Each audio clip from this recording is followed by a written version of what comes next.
所出版嘅《臭氧與愛滋病》呢本書啊？係啊，有啊。我哋喺全世界咧，事實上已經訂咗好多呢啲資料同埋類似嘅書翻嚟。而我哋去睇呢啲資料嘅時候咧，咁我哋發覺咧呢方面係好真，而且咧係可以幫到好多人。因為咁咧，我哋就教導咧好多其他人。我所出版嘅《臭氧與愛滋病》係以養分治療嘅歷史次序作為編排嘅，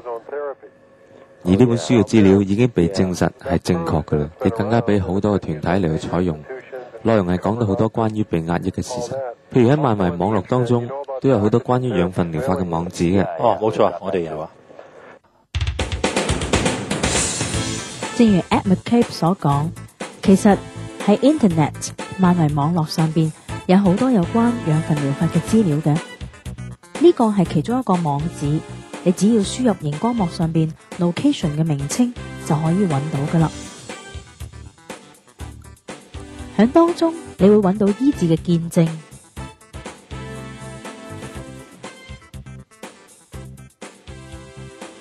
我哋揀咗其中一位係一個 MD， 即係 Medical Doctor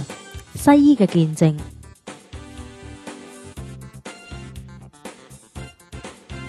佢話從87年開始使用 0.03% 嘅雙氧水去醫疱疹1、2型以及帶狀疱疹，得到好好嘅效果。甚至有啲病人已經醫好咗5年，亦都冇翻發呢個病。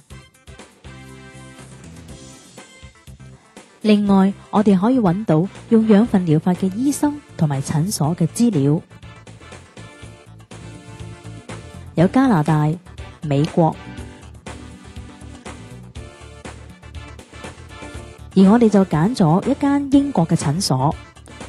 熒幕上面好清楚咁列出佢嘅資料。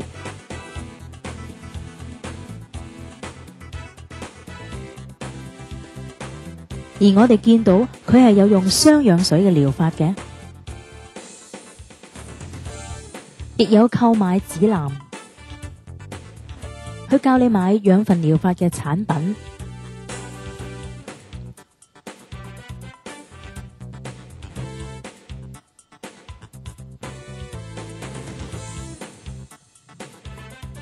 我哋進入買食物級雙氧水一項。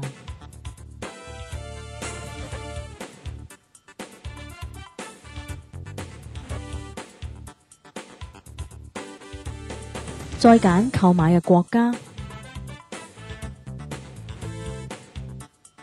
熒幕上邊會顯示商戶嘅資料，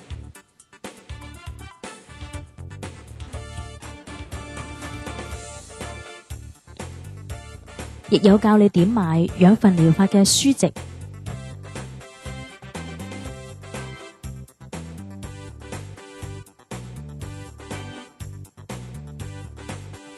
仲有養分療法嘅資料檔案，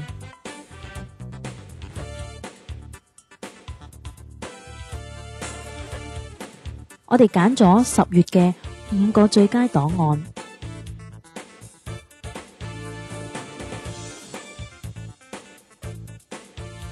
當中嘅其中一個。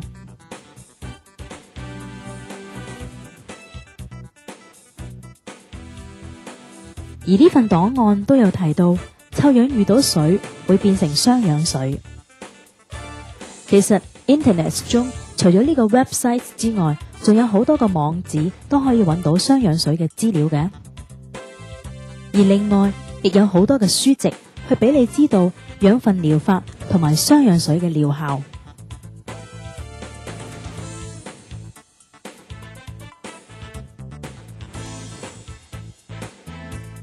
甚至呢本由中華日報所印行嘅《癌症的自然療法》當中，亦都有介紹過氧化氫療法，亦即係雙氧水療法。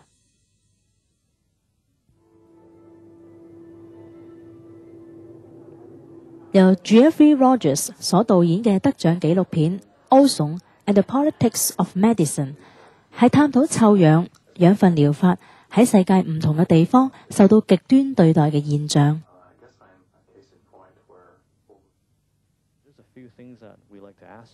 訪問當日，佢講出誘發佢選擇呢個題材嘅原因。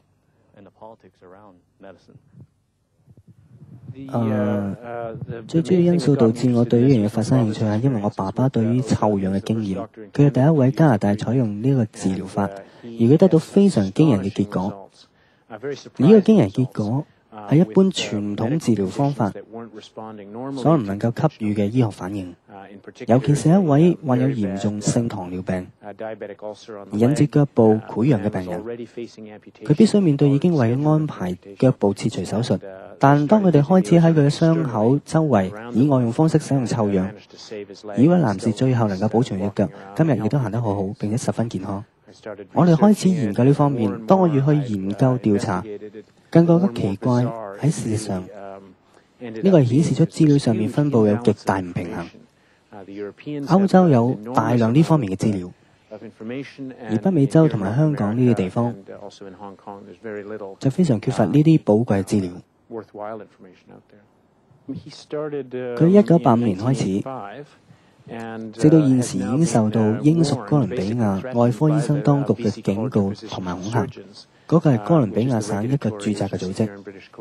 而我爸爸被指示唔可以採用呢種嘅治療方法，或者任何有關呢個方法，無論係臭氧或其他方面，除非經過聯邦政府嘅批准。臭氧同埋雙氧水嘅治療法喺加拿大仍然係未被政府所批准，所以你唔可以用呢啲嘅方法。Roger Rogers 係 Jeffrey Rogers 嘅爸爸，加拿大首位使用臭氧治療嘅西醫。正如 Jeffrey Rogers 所講，佢爸爸近10年一直被其他嘅同業攻擊，原因只係佢用氧份療法醫好咗好多嘅病人。我可以能夠話俾你聽嘅呢，我曾經係被警告過3次唔准我再用臭氧，而我恐怕如果我係第4次被警告嘅時候呢，我嘅醫生執照同埋呢個作為執業西醫嘅資格就會危在旦夕。背後有咩原因會導致佢哋唔容許你繼續使用臭氧嘅呢？最初呢，佢哋係關注咧，提出就話我謀取暴利，佢哋話我呢係剝奪市民喺當中去謀取暴利，而對我嚟講呢係非常之侮辱嘅。我未曾呢喺我所處理過嘅呢個另類醫療嘅當中得過任何利益。其中一個嘅存在性嘅問題啊，西醫咧係被教導有關臭氧負面嘅資料，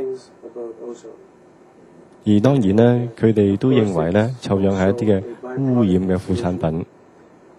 因此呢個負面嘅形象從此而生。而啲醫生只係學會臭氧嘅負面性嘅資料，佢哋會係帶着負面性嘅偏見。當某啲人係嘗試去提倡呢有關於臭氧喺醫學上嘅用途嘅時候呢，佢哋會認為係可笑同埋無恥啊！對於嗰啲呢自認係科學性嘅人嚟講呢，佢哋會好困難去聯想啦一啲咁簡單嘅嘢啊，好似臭氧啊、氧份啊、雙氧水啊，能夠為人類帶嚟咁引人入勝嘅益處。佢哋拒絕呢啲嘅方法啦，因為呢太多人去講啊，呢個方法呢係能夠可以幫助到好多嘅嘢。而當然啦，嗰啲負面嘅偏見呢，係早已經係建立咗喺受訓過嘅西醫裏邊。